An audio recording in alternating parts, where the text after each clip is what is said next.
नमस्कारः। अहं एस्.ए. अथर्वः।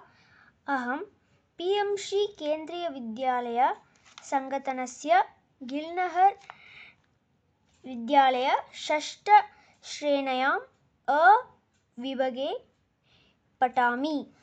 अहं स्वरेण संस्कृतश्लोकान् उच्चारयामि।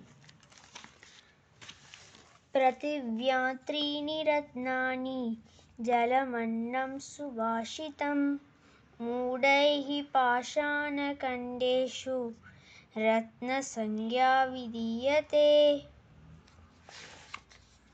अयं निजः परो वेति गणना लघुचेतसाम् उदारचरितानां तु वसुधैव कुटुम्बकम्।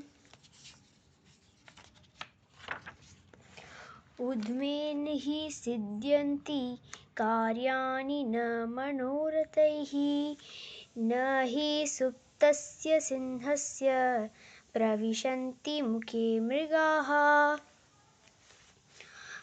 अभिवादनशीलस्य नित्यं वृद्धोपसेविनः चत्वारि तस्य वर्धन्ते आयुर्विद्यायशोबलम्।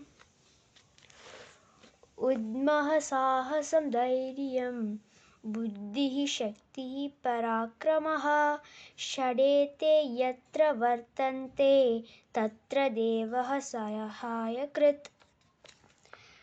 विद्या ददाति विनयं विनयाघाति पात्रतां पात्रत्वादनमाप्नोति धनाद्धर्मं ततः सुखम्।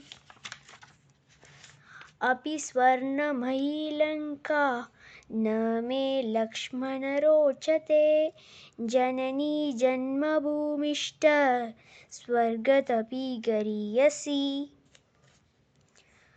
पुस्तकस्था तु या विद्या परहस्तगतं धनं कार्यकाले समुत्पन्ने न सा विद्या न तदन्दनम्।